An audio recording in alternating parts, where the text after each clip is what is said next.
دل کو رولا دینے والا ایمان افروز بیان، حج کی فضیلت اور روحانیت، اور یہ حنیف ملتانی صاحب کا زبردست بیان۔ السلام علیکم پیار دوستو، کیسے ہیں؟ امید کرتا ہوں خیریت ہوں گے۔ پیار دوستو، اگر آپ اس بیان کو آخر تک سنیں گے تو انشاءاللہ ہم امید کرتے ہیں آپ کا ایمان تازہ ہو جائیں گے، کیونکہ آج کا عنوان ہے حج کے حوالے سے۔ تو پیار دوستو، اس بیان کو آخر تک ضرور سنیں، ہم لے کر چلتے ہیں آپ کو بیان کی جانب۔ محترم بزرگوں، عزیز دوستو، شوال المکرم کا مبارک مہینہ ہے۔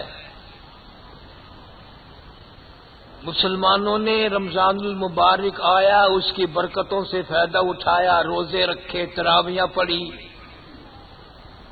اللہ تعالی ہر مسلمان کی ہر عبادت کو قبول فرمائے، منظور فرمائے، اور ہم سب کی نجات کا، بخشش کا فیصلہ فرمائے، ساری امت کی بخشش کا فیصلہ فرما۔ جتنے لوگ دنیا سے رخصت ہو گئے، پروردگار عالم سب کی قبروں کو جنت کا باغ بنا، جوار رحمت میں جگہ عطا فرما، ہم سب کی سیاکاریوں کو معاف فرما، بد کرداریوں کو معاف فرما۔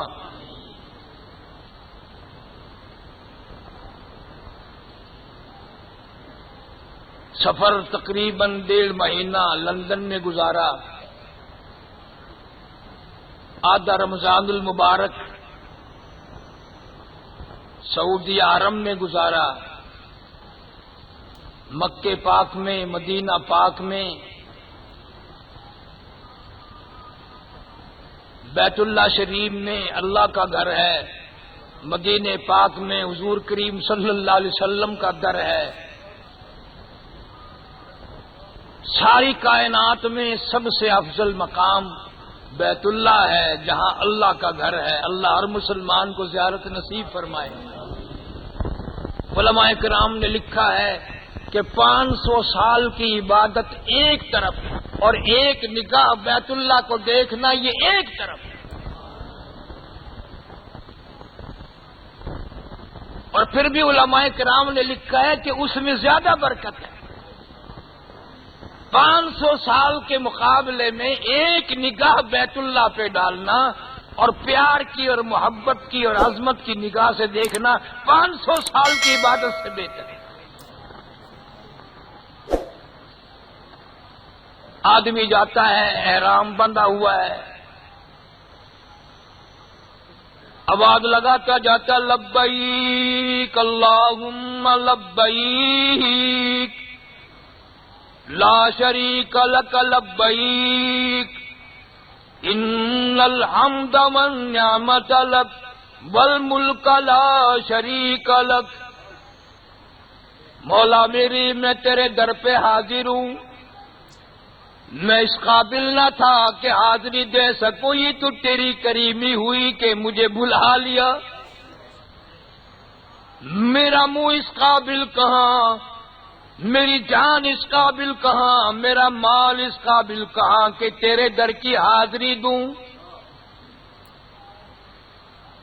علماء کرام نے لکھا ہے ایک بڑے میاں بہت دور سے تشریف لائے، مدینے کے علاقے سے، بیر علی کے موقع پر احرام باندھا، 2 رکعت نماز ادا کی، تلبیہ پڑھنے لگا لبیک اللہم لبیک لا شریک لک لبیک، او میرے مولا میں حاضر ہوں۔ غیب سے آواز آئی لا لبیک، تیری حاضری منظور نہیں۔ بڑے میاں نے بھی سن لیا، کسی جوان نے بھی سنا۔ نوجوان کہنے لگا بڑے میاں سفر کرو گے، تکلیف اٹھاؤ گے، جب حاضری منظور نہیں پھر جا کے کیا کرو گے؟ بڑے میاں نے رو دیا، تو ایک دفعہ میں یہ آواز سن کر گھبرا گیا، مجھے یہ آواز سنتے سنتے 53 سال گزر گئے۔ ہر سال جاتا ہوں، یہی آواز سنتا ہوں لبیک، میں آواز لگاتا ہوں اللہم لبیک لا شریک لک لبیک، او میرے مولا، او پروردگار، میں حاضر ہوں۔ آواز یہی آتی ہے لا لبیک تیری حاضری منظور نہیں۔ بڑے میاں نے رو دیا، بیٹا نوجوان تم 1 سال یہ خبر سن کر، یہ جواب سن کر گھبرا گئے، مجھے تو یہ آواز سنتے سنتے 53 سال گزر گئے۔ اگر میں وہاں نہ جاؤں، میرا کام منظور کرانا نہیں، میرا کام قبول کرانا نہیں، میرا کام اس کی باتیں دروازے پہ جبین نیاز کو رگڑنا ہے، میرا کام حاضری دینا ہے، وہ منظور کرے نہ کرے اس کی مرضی۔ اگر وہاں منظور نہیں، میرے پاس 53 سال میں ایسا دروازہ کوئی نہیں سمجھ میں آیا جہاں جا کے منظوری کراؤں۔ لبیک اللہم لبیک، منظور ہو نہ ہو میں تو یہی صدا لگاؤں گا۔ غیب سے آواز آئی، آج ہم نے تمہارے یکدم 54 حج قبول کر لیے۔ ہم یہی کہلوانا چاہتے تھے کہ تو یوں کہہ دے اور در کوئی نہیں اور دروازہ کوئی نہیں، جاؤں کہاں؟ ساری زندگی گزر گئی، میرا کام حاضری دینا ہے، میرا کام پہنچنا ہے، میرا کام گلے میں کفن ڈال کے آ جانا ہے، منظور کرے نہ کرے اس کی مرضی۔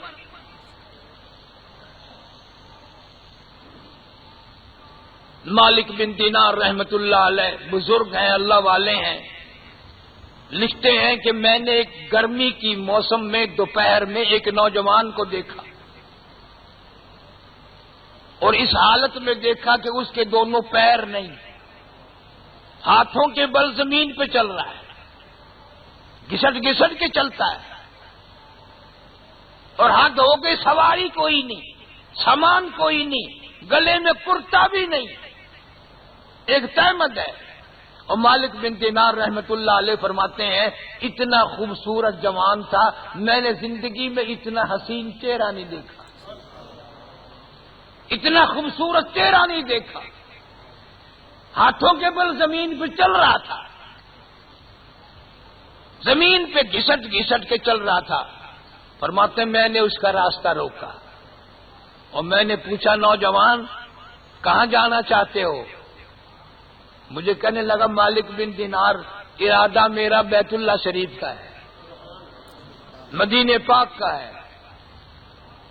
اس حالت میں سواری کوئی نہیں، سامان کوئی نہیں، گلے میں کرتا بھی نہیں۔ انہوں نے کہا اسی حالت میں بھئی آپ چلے کہاں سے اس حال میں؟ کہ میں بلخ بخارے سے چلا ہوں۔ اسی حالت میں کہاں؟ اسی حالت میں۔ کتنا عرصہ گزر گیا چلے ہوئے؟ کہنے لگا 7 برس ختم ہو گئے، 8واں لگا ہوا ہے۔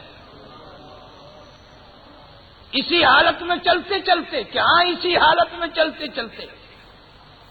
میں نے کہا کھاتے کہاں سے ہو، پیتے کہاں سے ہو؟ نوجوان کہنے لگا والذی هو یطعمنی ویسقین، وہی کھلاتا ہے، وہی پلاتا ہے۔ وَإِذَا مَرِضْتُ فَهُوَ يَشْفِينِ، مریض ہوتا ہوں وہی تندرستی عطا کرتا ہے۔ سامان کیوں نہیں، سواری کیوں نہیں؟ کہتا ہے میں نے قرآن پڑھ لیا۔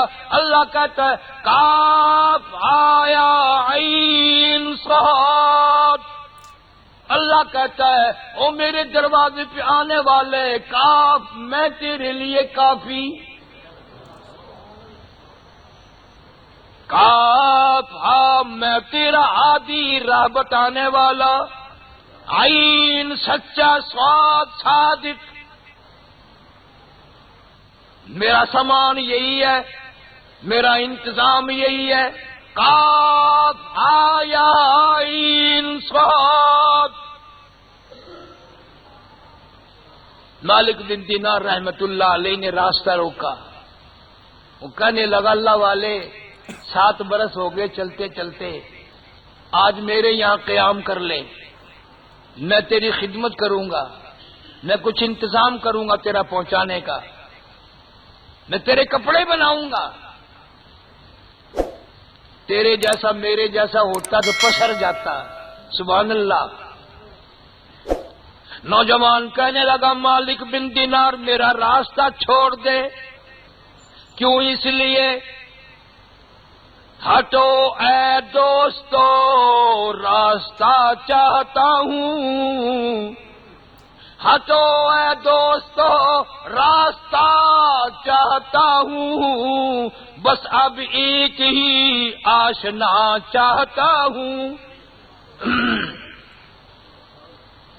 اللہ والے تو تھک گیا ہوگا، اتنا عرصہ گزر گیا، اتنی مدت گزر گئی تجھے چلتے چلتے، آج تو آرام کر لے.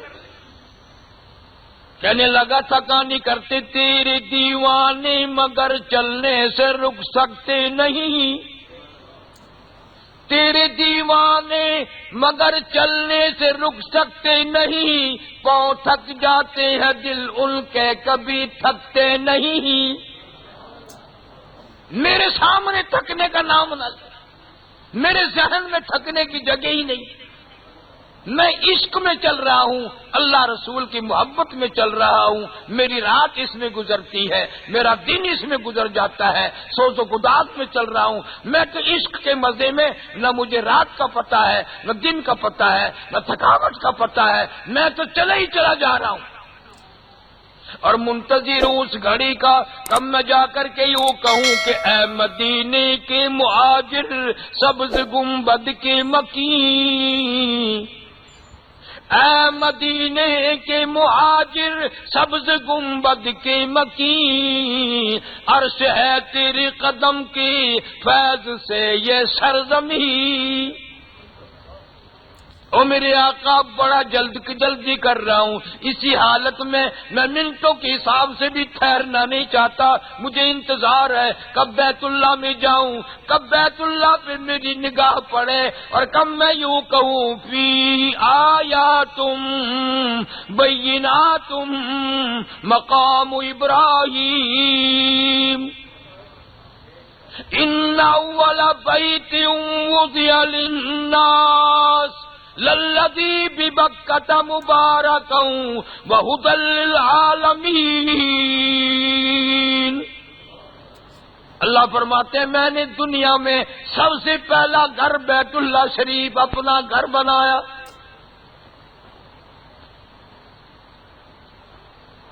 اس کا اتنا احترام ہے، جانے والے سے پوچھو حرم شریف میں قدم رکھتے ہی پسینے آ جاتے ہیں. اور حدیث شریف میں آتا ہے پہلی نگاہ میں بیت اللہ پہ پڑھتے ہی اللہ سے جو مانگو وہ دعا قبول ہوتی ہے. جیسے آپ لوگ اپنے مہمان کو خوش آمدید کہتے ہیں، حدیث میں آتا ہے کہ اللہ بھی اپنے دروازے پہ آنے والوں کو خوش آمدید کہتا ہے. آ گیا میرا بندہ، جی ہاں حضور آ گیا، مانگ کیا مانگتا ہے؟ کیا چاہیے تجھے؟ کس لیے آیا ہے؟ میری رضا کے لیے آیا ہے، جنت کے لیے آیا ہے، عبادت کے لیے آیا ہے. اتنی تکلیفیں اٹھا کے خرچہ کر کے جو آیا ہے، مانگ لے. کیا مانگ؟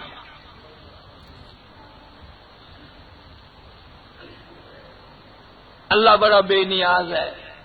اللہ ہم سب کی رگوں سے واقف ہے، دلوں کے حال سے واقف ہے. پھر آتے ہی طواف شروع کرتا ہے، احرام بندھا ہوا ہے، حجر اسود کے سامنے کھڑا ہو کے کہتا ہے بسم اللہ اللہ اکبر وللہ الحمد. حدیث شریف میں آتا ہے کہ 40 فرشتے اس کے ساتھ ساتھ چلتے ہیں.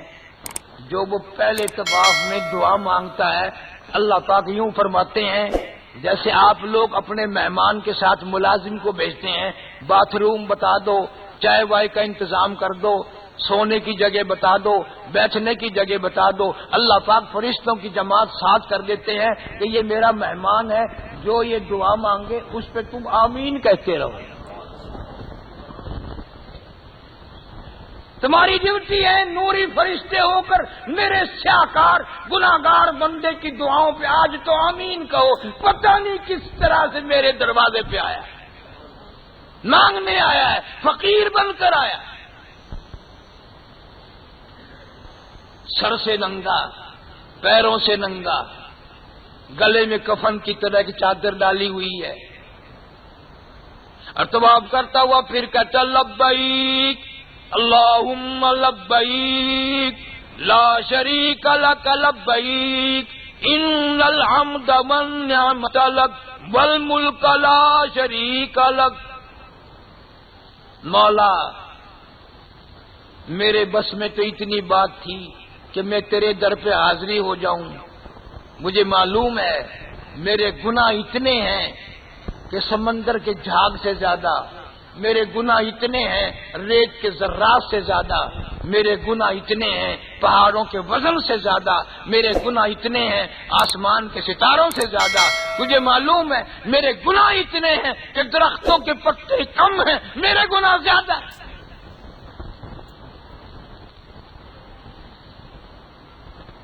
زمین و آسمان کا خلا میرے گناہوں نے پر کر دیا، میں باز نہ آیا، جوانی ساری گزر گئی، نہ مجھے شرم آئی نہ توبہ کی توفیق ہوئی۔ سنا ہے بزرگوں سے کہ تیرے در پہ تقدیریں بنتی ہیں، میں اپنی تقدیر بنانے آیا ہوں، میں اپنی تقدیر بنانے آیا ہوں، میں تیرے دروازے کی بھیک مانگنے آیا ہوں، اور اس لیے آیا ہوں کہ سنتا ہوں تیری کرم سے بے نیاز، تیرے کرم سے بے نیاز، اور کون سی شے ملی نہیں، تیرے کرم سے بے نیاز، اور کون سی شے ملی نہیں، اور جھولی ہی میری تنگ ہے پر تیرے یہاں کمی نہیں، جھولی ہی میری تنگ ہے پر تیرے یہاں کمی نہیں، سرب سجود ہوں مگر عزم میں پختگی نہیں، سرب سجود ہوں مگر عزم میں پختگی نہیں، اور قائل بندگی تو ہوں قابل بندگی نہیں، قائل بندگی تو ہوں قابل بندگی نہیں، اور میرے مولا میری جھولی خالی نہ لوٹانا، بڑا دور سے آیا ہوں۔ 7 چکر بیت اللہ شریف کے لگاتا ہے، آنکھوں میں آنسو ہیں، دل کے اندر حسرتیں ہیں، تمنائیں ہیں۔ اللہ پاک عالم الغیب ہے، فرمایا واللہ علیم بذات الصدور، او میرے بندے میں تیرے دلوں کے راز سے واقف ہوں، بھید سے واقف ہوں، مجھے معلوم ہے کیا تمنائیں لے کے آیا، کیا حسرتیں لے کے آیا، کیا دل میں ارادے لے کے آیا۔ تو آخر بندہ میں تیرا خدا، میں تیری ضروریات کو جانتا ہوں۔ پھر کہتا اللہم اغفر لی، اللہم اغفر لی، یا اللہ میری بخشش کے فیصلے فرما، یا اللہ میری بخشش فرما۔ آواز آتی ہے او دیوانے پروانے، تو ماں کو بھول بیٹھا، تو باپ کو بھلا بیٹھا، بیوی آ جانے کے بعد تو نے ماں کو کبھی یاد نہ کیا، اولاد ہو جانے کے بعد تو نے باپ کو کبھی یاد نہ کیا، اور میں کیسے بھلاؤں تیرے ماں باپ سے، میرے تو وہ بھی بندے تھے، اور مجھے معلوم ہے کتنی محبتوں سے شفقتوں سے تجھے پالا، کتنی محنت تیری ساتھ کی، کتنی لگن تھی، ساری ساری رات کھڑی کھڑی پھرتی تھی، تجھے رونے بھی نہیں دیتی تھی، تو بھول گیا۔ اور جن لوگوں کے ماں باپ زندہ ہیں زندگی میں بھول جاتے ہیں، بعد میں کون یاد کرے۔ دعا کے لیے مولویوں کے پاس جائیں گے، پیروں فقیروں کے پاس جائیں گے، مگر گھر میں جو اماں بیٹھی ہے اس کو ساری زندگی میں کبھی نہیں کہنے کا میرے لیے دعا کر دیں۔ حالانکہ حدیث پاک میں آتا ہے ماں کی دعا تقدیر بدل دیتی ہے. اخلاص سے دعا ماں کرے گی اور کوئی نہیں کر سکتا. درد دل سے دعا کرے گی, برا نہیں منائے گی. تیری بیوی کے اترے ہوئے کپڑے پہنتی ہے, تیرے بچوں کے چھوڑے ہوئے ٹکڑے کھاتی ہے. ظالم پھر بھی کبھی دعا کے لیے نہیں کرتا, ادب نہیں کرتا, احترام نہیں کرتا, عزت نہیں کرتا. حدیث شریف میں آتا ہے جب بیٹا ماں کو ڈانٹتا ہے اور ماں کا دل ہلتا ہے, حدیث پاک میں آتا ہے اللہ کا عرش بھی ہلنے لگ جاتا ہے. تم نے کیا سمجھا اس ماں کو؟ کوئی کہتا ہے میں پڑھا ہوا ہوں, یہ تو ان پڑھ ہے. اور تیری تو ماں ہے, ان پڑھ ہے تو کیا ہے؟ جتنے قاری مولوی ہیں وہ نہیں ادب کرتے اور بابو نہیں کرتے. ہم عالم ہیں, ہم بی اے پاس ہیں, ایف اے پاس ہے, ہماری ماں جاہل ہے. وہ بدتمیز ہے, یوں نہ کو دل میں خیال میں نہ لا. تیری تو ماں ہے, اس سے دعا کرا. اور پڑوس میں جا کر کبھی تیرے گھر کی بے عزتی نہیں کراتی, کبھی نہیں کہتی کہ میں بچوں کے ٹکڑے بچے ہوئے کھاتی ہوں, نو کے دلہن کے اتری ہوئی جوتیاں پہنتی ہوں, اتارے ہوئے کپڑے پہنتی ہوں.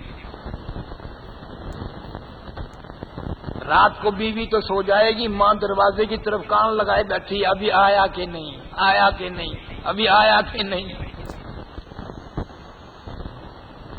آواز آتی ہے ربی جعلنی مقیم الصلاۃ ومن ذریتی. میرے بندے آ گیا میرے دروازے پر, لبیک لبیک اللہم لبیک. او میرے بندے مجھے معلوم ہے اسٹیشن تک بھی تیری اولاد ساتھ آئی تھی, بندرگاہ تک بھی ساتھ آئے تھے, بڑے خوش تھے, پیسے بنائے, تیاری کی, تجھے روانہ کیا. آج میں خدا میرے دروازے پہ تو پہلی مرتبہ آیا, طواف کر رہا ہے, جھولی پھیلا دے, اپنے لیے اکیلی کی دے ماں مانگ, اپنی اولاد کے لیے بھی دعا مانگ. اور یہ بھی تعلیم دے دی اولاد کے لیے میرے دربار میں کوٹھی مانگ نہ مانگ, بنگلہ مانگ نہ مانگ, لیکن یہ مانگ ربی جعلنی مقیم الصلاۃ ومن ذریتی. سب سے پہلے یہ دعا مانگ, یا اللہ میری اولاد کو نمازی بنا.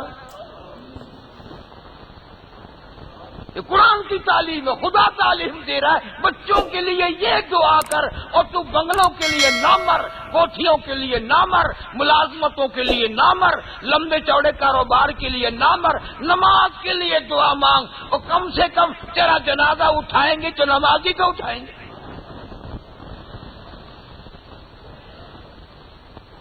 ربی جعلنی مقیم الصلاۃ ومن ذریتی. یا اللہ میں تیرے دربار میں حاضر ہوں, میری اولاد کو نمازی بنا دے, پکا یقین والا بنا دے. ربنا وتقبل دعا, تو اس دعائیں قبول کرنے والا. تیرے دروازے پہ دنیا آتی ہے, دنیا کی تقدیریں بنتی ہیں.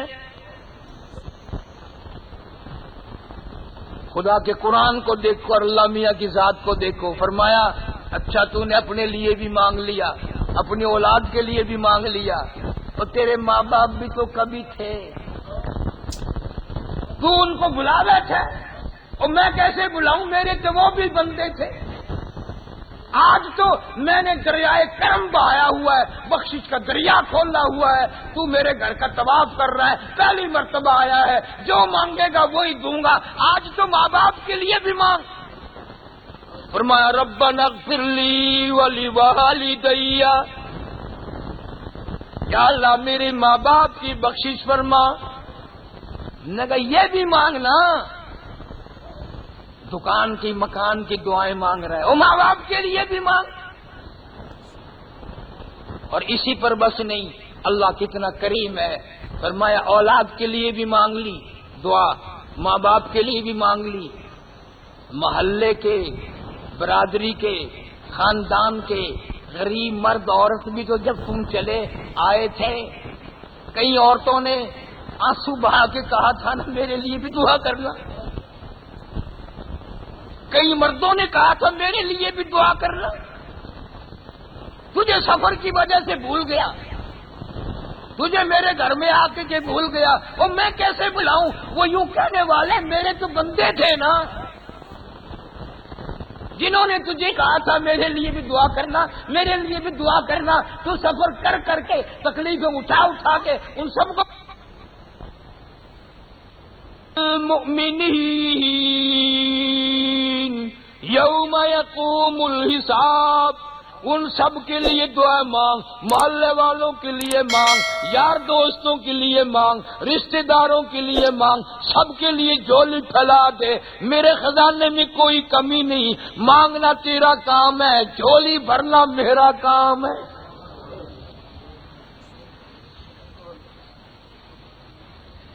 یہاں مانگ, ہر چکر میں مانگ. اور میں تجھے یہ نہیں کہتا کہ دین مانگ. میں جانتا ہوں تم بندے ہو, دنیا مقدم کرو گے. کہاوتوں میں بھی لوگوں نے بنا رکھا ہے نا کہ دین سے دنیا بھاری ہے.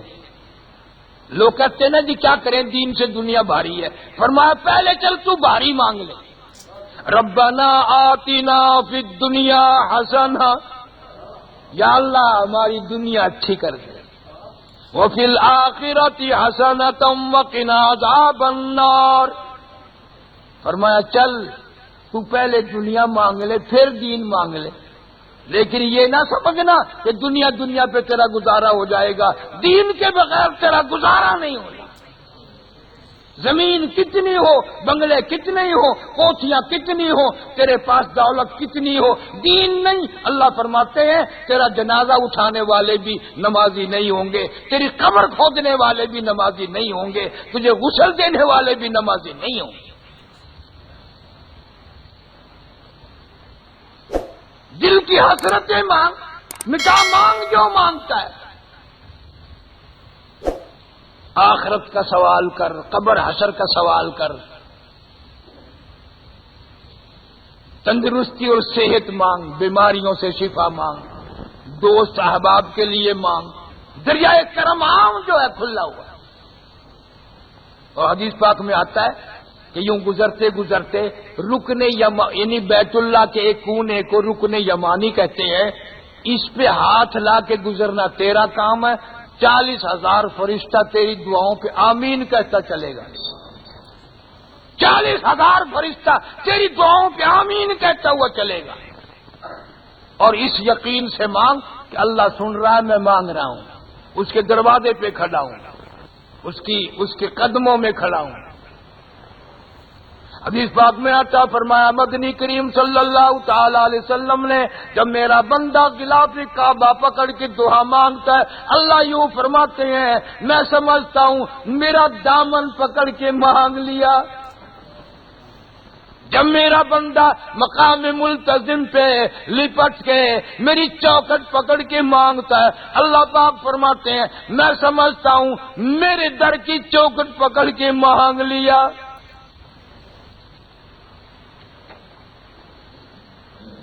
حدیث شریف میں آتا ہے اب جو بندے کی جھولی خالی لوٹاتے ہوئے مجھے شرم آتی, پھر اس کی خالی جھولی میں نہیں لوٹا سکتا. پھر مقام ابراہیم پہ 2 نفل پڑھ, سبحان اللہ. اس مقام پہ نفل پڑھ جہاں ابراہیم علیہ الصلوۃ والسلام نے کھڑے ہو کر بیت اللہ کی تعمیر کی تھی. وہ پتھر موجود ہے جس پتھر پہ کھڑے ہو کر خلیل نے تعمیر کی. حدیث پاک میں آتا وہ پتھر ایسا تھا اس میں گو باندھنے کی, پیر باندھنے کی کوئی ضرورت نہیں تھی.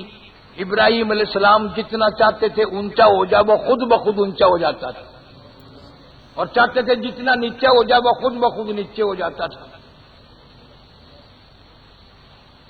کتنا مقبول بندہ ہے, اللہ تعالیٰ منظور فرمائے. کتنی بابرکت جگہ ہے. حدیث شریف میں آتا ہے تو بیت اللہ شریف میں 1 نماز ادا کر, میں تیرے نام اعمال میں 1,00,000 نمازوں کا ثواب لکھتا ہوں.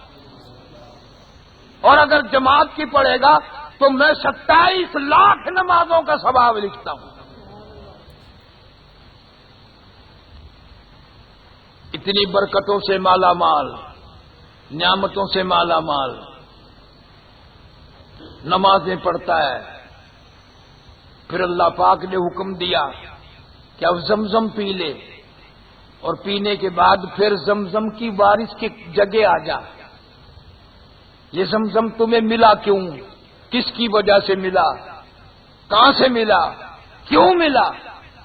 سیدہ ہاجرہ علیہ السلام نے اللہ کی رضا کی خاطر تکلیف اٹھائی اور اتنا بڑا یقین کیا کہ آج کائنات میں اس یقین کے قریب سے بھی کوئی نہیں گزر سکتا.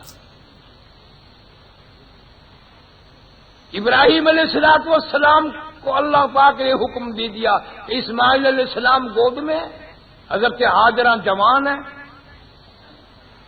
چکیل میدان میں، لکو دک میدان میں، اس صحرا میں ان کو چھوڑ کے آ.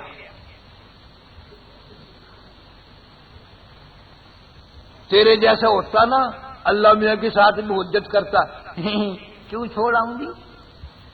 کیا فائدہ ہوگا؟ وہاں کیا کرے گی جنگل میں گئی؟ بس کیوں کے ساتھ ہی یوں ہو جاتا، سارے رگڑا آ جاتا. اللہ کا پیغمبر کوئی بھی ہو اللہ کی اجازت کے بغیر اپنے لبوں کو حرکت بھی نہیں دیتا. اتنا تابع ہوتا ہے ابراہیم علیہ السلام پیغمبر بھی، کوئی نبی بھی ہو اللہ کے احکام کے سامنے اتنا غلام ہوتا ہے کہ وہ یوں بھی نہیں پوچھتا کہ یوں کر لوں کہ نہیں. اللہ نے حکم دے دیا. میرے خلیل ہاجرہ کو اسماعیل علیہ السلام کو گود میں دے کر وہاں چھوڑ کے آ جہاں میں کچھ کرنا چاہتا ہوں. ابراہیم علیہ السلام نے سیدہ ہاجرہ کو بٹھا دیا. گود میں اسماعیل علیہ السلام میں تھوڑی سی کھجوریں ہیں، ذرا سا پانی ہے، اور اللہ بھی تو بڑا بے نیاز ہے کہ نہیں؟ اللہ بڑا بے نیاز ہے. فرمایا میرے خلیل ہاجرہ کو بٹھا کے جب چلو گے خدا حافظ نہیں کہنا، خدا حافظ بھی نہیں کہنا، اور یوں بھی نہیں کہنا میں جا رہا ہوں، میں چلا ہوں. کیوں؟ اگر تم نے کوئی لفظ کہے تو ہم ہاجرہ کے یقین کو کیسے دیکھیں گے؟ ہم نے ہاجرہ کا یقین دیکھنا ہے نا. میری ذات پہ کتنا اعتماد ہے، کتنا یقین ہے، اور تیرے اوپر یقین زیادہ ہے کہ میرے اوپر زیادہ یقین ہے. جنگل ہے، کوئی آبادی نہیں، کوئی پانی نہیں، کوئی چشمہ نہیں، کوئی کنواں نہیں، بستی نہیں، قریب قریب کوئی جگہ نہیں. حضرت ہاجرہ بیٹھی ہیں اور دور تک دیکھتی رہی. ابراہیم علیہ السلام جا رہے ہیں جا رہے ہیں جا رہے ہیں. پھر دل میں آیا یہ کہاں جا رہے ہیں؟ کھڑی ہو گئی، آخر گھر والا تھا نا. کھڑی ہو کر آواز دی یا ابراہیم. اب بتاؤ مڑ کے دیکھنا چاہیے تھا کہ نہیں؟ بیوی گھر والی بلا رہی ہے. اللہ پاک نے حکم دیا میرے خلیل تو آپ نے پیچھے مڑ کے بھی نہیں دیکھنا. کیوں؟ اس لیے ہم ہاجرہ کے یقین کو دیکھیں گے. اگر تم نے مڑ کے دیکھا اس کے یقین میں کبھی کمی نہ ہو جائے. پھر آواز دی یا ابراہیم، کوئی جواب نہیں، چلے جا رہے ہیں. پھر تیسری آواز دی یا ابراہیم، نہ مڑ کے دیکھا نہ کوئی جواب دیا، ہاں نہ ہوں. اللہ اکبر. اب حضرت ہاجرہ علیہ السلام نے عرب کی طاقتور مائی سینے سے اسماعیل علیہ السلام کو لگایا اور دوڑی ہے، زور سے دوڑ لگائی. ابراہیم علیہ السلام کا آ کے راستہ روک لیا. وہ کہنے لگی ابراہیم کہاں جا رہے ہو؟ اب تو بول پڑنا چاہیے تھا، لیکن اللہ کا حکم ہے بولنا نہیں ہے. ہائے ہائے ہائے، گھر والی خوبصورت ہے، حسینہ ہے، جوان ہے، بچہ گود میں ہے، ابراہیم علیہ السلام جواب ہی نہیں دیتے۔ اندازہ لگاؤ حضرت ہاجرہ کے کلیجے پہ کیا بیتی ہوگی، پوچھ رہی ہے کیا بات ہوئی؟ آخر کار حضرت ہاجرہ نے رو دیا، خلیل خدا کے لیے میرا قصور بتاؤ۔ عرض کرنے لگی میرا قصور بتاؤ، میرا جرم بتاؤ، میری خطا بتاؤ، میں معافی چاہوں گی، معذرت کروں گی، میں اپنا گناہ کی معافی مانگوں گی، آپ سے بھی معافی مانگوں گی، اپنے اللہ سے بھی معافی مانگوں گی، میرا قصور بتاؤ، میں جوان عورت ہوں، میری گود میں یہ معصوم لگتے جگر، یہ نور نظر، دیکھو تو صحیح کتنا خوبصورت بچہ ہے، اندازہ لگاؤ جس کے ماتھے میں مدنی کریم صلی اللہ علیہ وسلم کی نور نبوت چمک رہی ہوگی، وہ بچہ کتنا حسین ہوگا۔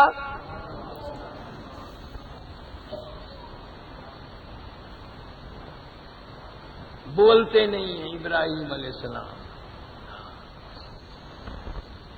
ہماری گھر والی اگر ناراض ہو جائے جان نکل جاتی ہے،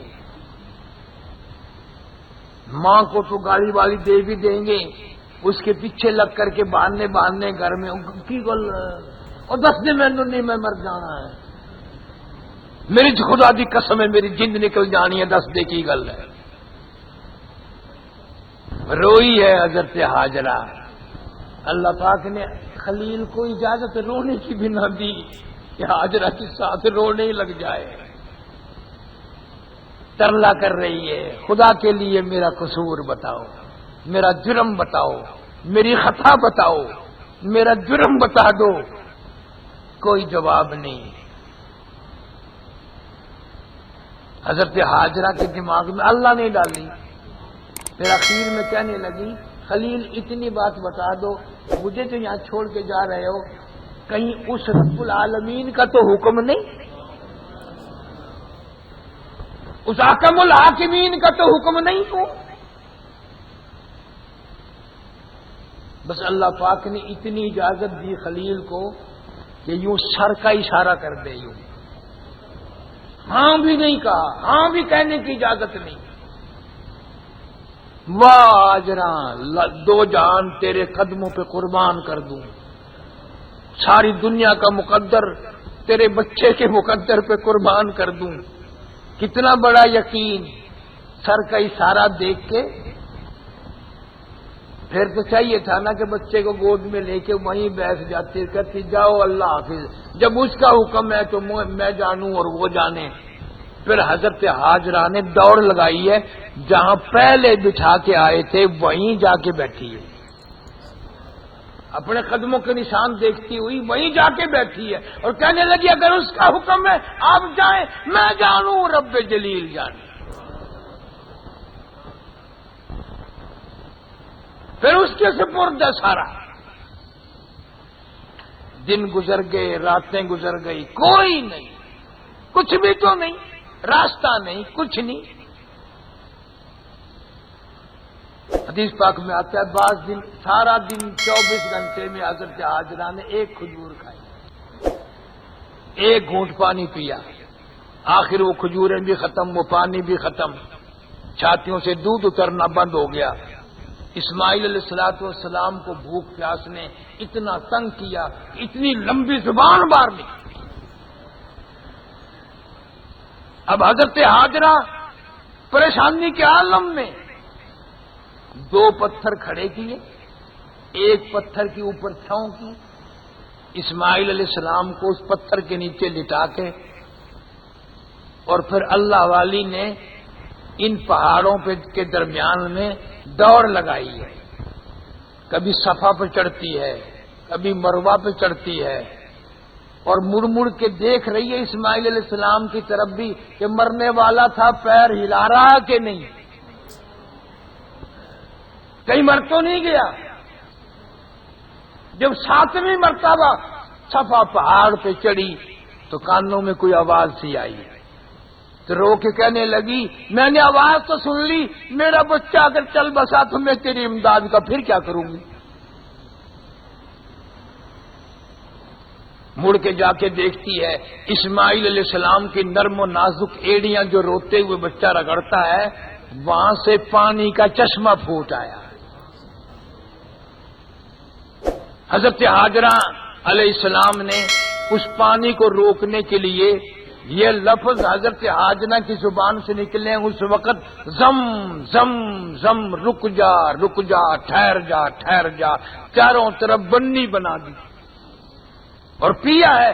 حدیث پاک میں آتا ہے یہ پانی روٹی کا کام بھی دیتا ہے، پانی کا کام بھی دیتا ہے۔ 70,000 بیماریوں کی دوا ہے یہ زمزم۔ اور میں ابھی سن کے آیا کہ سعودی حکومت نے مدینہ منورہ تک پائپ فٹ کرنے کا فیصلہ کیا کہ زمزم پائپ کے ذریعے مشینوں کے ذریعے پہنچائیں گے، لیکن سارے انجینئروں فیل ہو گئے، ساروں کی ہنرمندی فیل ہو گئی۔ زمزم کا پانی پائپ کے ذریعے حرم سے باہر نکلا ہی نہیں، پائپ میں چلا ہی نہیں۔ اٹھا کر لے جاؤ، ٹینکر بھر بھر کے لے جاؤ، یوں نہیں بے ادبی ہوگی۔ حضرت ہاجرہ علیہ الصلوۃ والسلام نے جو 7 چکر لگائے، اب دیکھو یہ اللہ کی بے نیازی ہے، کسی کے سجدے رد فرما دے، 500 سال کی عبادت رد کر دے، اور کسی کا دوڑنا بھاگنا منظور فرما لے۔ اور فرمایا ایسا منظور فرمایا میری ہاجرہ بے ساختہ پریشانی کے عالم میں، دکھ درد کے بچے کی دکھوں میں زبان نکلی ہوئی دیکھ کر آپ میری رحمت کو تلاش کرنے کے لیے جو پہاڑوں پہ دوڑتی رہی، مجھے اتنا منظور ہے، میں تیری رفتار منظور کرتا ہوں، تیرا بھاگنا منظور کرتا ہوں، تیرا دوڑنا منظور کرتا ہوں، اتنا منظور کرتا ہوں آج کے بعد کوئی نبی، کوئی رسول، کوئی پیغمبر، کوئی صحابی، کوئی غوث، کوئی قطب، کوئی ابدال جب تک تیری چال چل کے نہیں دکھائے گا، یوں دوڑتا لگائے گا، مجھے اپنی کبریائی کی قسم میں اس کا حج منظور نہیں کروں گا۔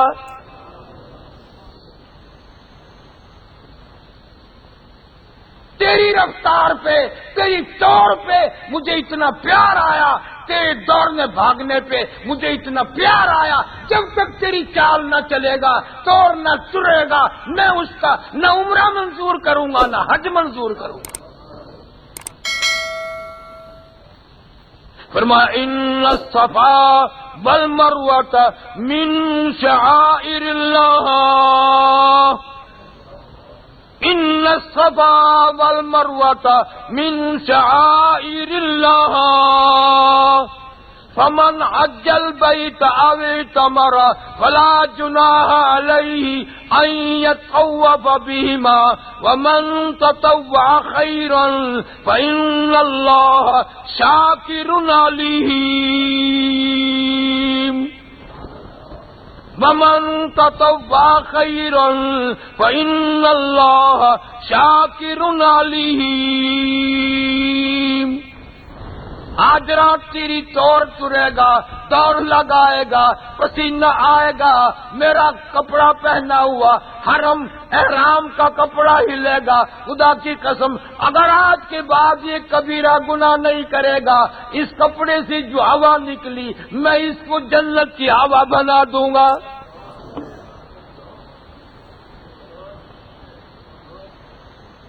مانگنے والا بنو، میری رحمت کا کوئی ٹھکانہ نہیں۔ جو عشق میں چلے اور دوڑے ان سے پوچھو کتنا خزانہ ملتا ہے۔ مالک بن دینار رحمت اللہ علیہ فرماتے ہیں اسی سال میں بھی حج کے لیے گیا، مینا میں میں نے بہت بڑا مجمع لگا ہوا دیکھا، میں بھی بھیڑ میں سے جھانک کر اندر دیکھ کے یوں سوچنے لگا دیکھوں یہ کس چیز کو لوگ سارے دیکھ رہے ہیں۔ تو کہتے ہیں جب میں نے اندر جھانک کے دیکھا تو بیچ میں وہی نوجوان بیٹھا ہے گلے میں کرتا نہیں ہے، سامان نہیں ہے، چاروں طرف لوگ کھڑے ہیں، اور وہ یہ آواز لگا رہا ہے میرے پروردگار آج کوئی مہندے کی، چھترے کی، بکرے کی، اونٹ کی، گائے کی قربانی دے گا، کوئی اونٹ کی قربانی دے گا، کوئی کسی جانور کی قربانی دے گا، کوئی کسی کی قربانی دے گا۔ عرض کرتا الہی تجھے معلوم ہے میں تو تیرے دروازے کا فقیر، واللہ الغنی وانتم الفقراء، تو غنی ہے، سارا جہان تیرے دروازے کا محتاج ہے، فقیر ہے، سارا تیرے جہان کے تیرے سامنے تیرے دروازے کا گداگر ہے۔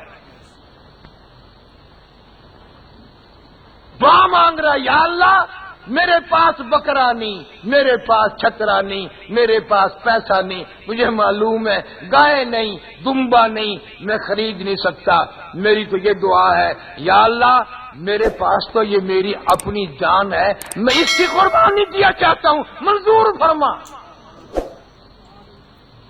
یا اللہ میں تو اس جان کی قربانی دینا چاہتا ہوں۔ 8 برس میں تیرے دروازے پہ آیا ہوں، ننگا بھی ہوں، مالدار بھی نہیں، غریب مسکین ہوں، بس دعا تیرے سے یہ ہے میری قربانی منظور فرما۔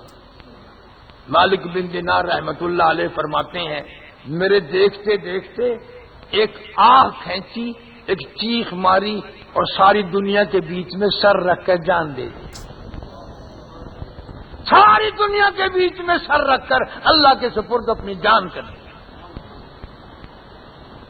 لوگوں نے کپڑے کی پرواہ نہ کی، سواری کی پرواہ نہ کی، عشق تھا، محبت تھی، ہاتھوں سے چل کر آیا تھا، گھسٹتا ہوا آیا تھا، آخر میں اپنی جان دے کے چلا گیا۔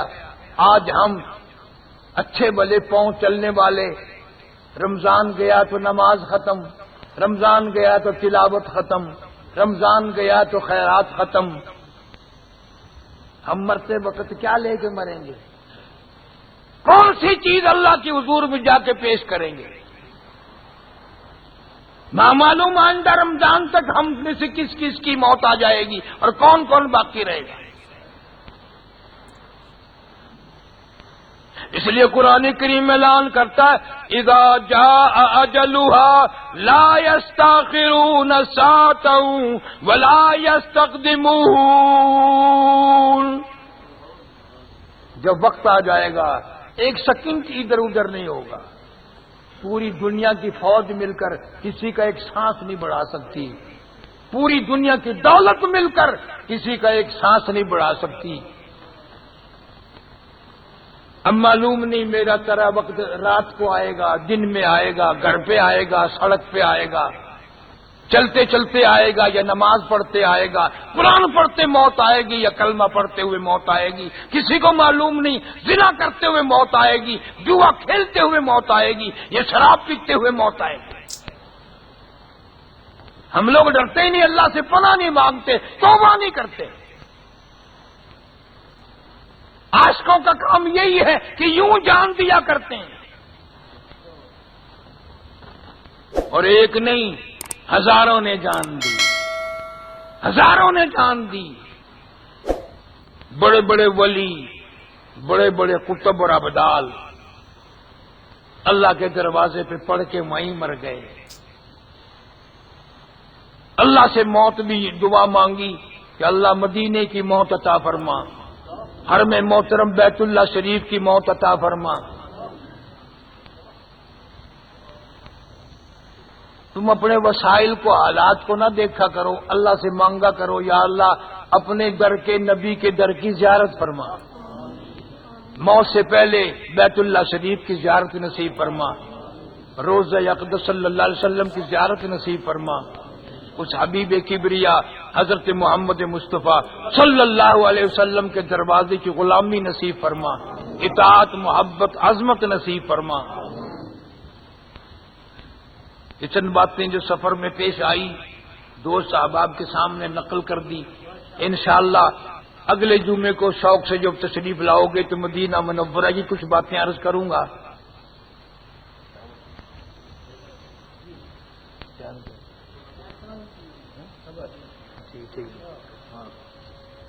اللہ سبحانہ و تعالیٰ سے دعا فرماؤ اللہ پاک ساری امت کی پریشانیاں دور فرما.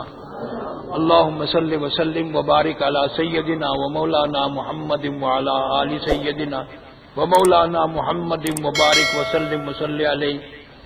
انشاءاللہ جن کو مدینے سے پیار ہے وہ اگلے جمعے خود بھی آئیں گے، دوستوں کو بلائیں گے. اللہ پاک ہر مسلمان کو حج بیت اللہ نصیب فرما اور روضہ اقدس صلی اللہ علیہ وسلم کی زیارت نصیب فرما. یا اللہ سارے بیماروں کو شفا عطا فرما.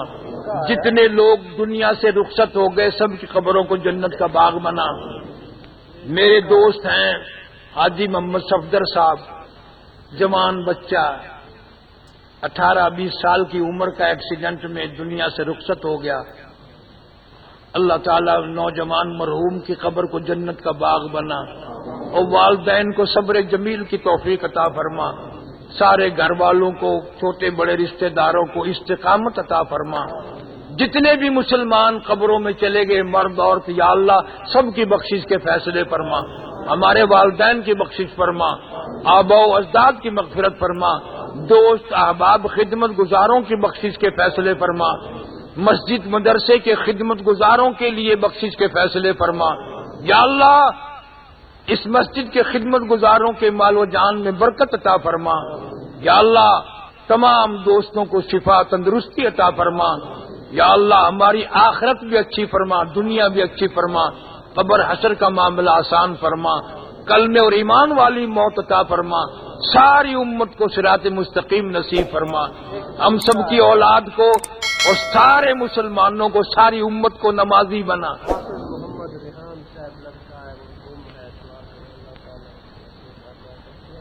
گم ہے، اللہ تعالیٰ اس بچے کی اور خیریت کے ساتھ واپس گھر پہنچائے. جو جو پریشانیاں ہیں سارے حضرات کو اللہ اپنے کرم و فضل سے دور فرما، جائز مقاصد میں کامیاب فرما. سپاہی صحابہ کے یا دوسرے جو ناجائز گرفتار ہیں اللہ تعالیٰ سب کو رہا فرما اور سب کی مشکلوں کو آسان فرما، تلخیوں کو راحتوں سے تبدیل فرما. ربنا تقبل منا انک انت السمیع العلیم وتب علینا انک انت التواب الرحیم. عبد الرحمان، حاجی عبد الرحمان کی والدہ کئی سال ہو گئے انتقال کر گئی. میری بہن تھی، میں 27ویں کو ان کے یہاں رمضان المبارک میں بیان کرتا تھا.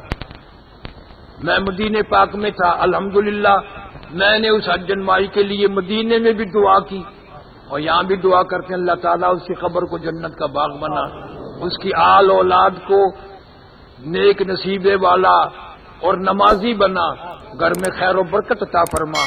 صلی اللہ علی حبیبہ محمد وآلہ وصحابہ اجمعین برحمتک یا. ماشاءاللہ بہت ہی خوبصورت انداز سے بیان فرما رہے تھے مولانا حضرت قاری حنیف ملتانی صاحب نے. اللہ پاک حضرت کی مغفرت عطا فرمائے، آمین. پیارے دوستو ہم امید کرتے ہیں آپ کو بیان پسند آئے ہوں گے. اگر آپ کو بیان پسند آئے ہیں تو ویڈیو کو لائک اور چینل کو بھی سبسکرائب ضرور کر لیں، کیونکہ ہم اسی طرح لاتے رہیں گے قاری حنیف ملتانی صاحب کا زبردست بیان. اگر ابھی تک ہمارے چینل کو سبسکرائب نہیں کیے ہیں تو سبسکرائب بھی کر لیجئے. تو پیارے دوستو دعا میں یاد رکھے گا، ملتے ہیں کسی نیکسٹ ویڈیو میں. جب تک کے لیے السلام علیکم، خدا حافظ.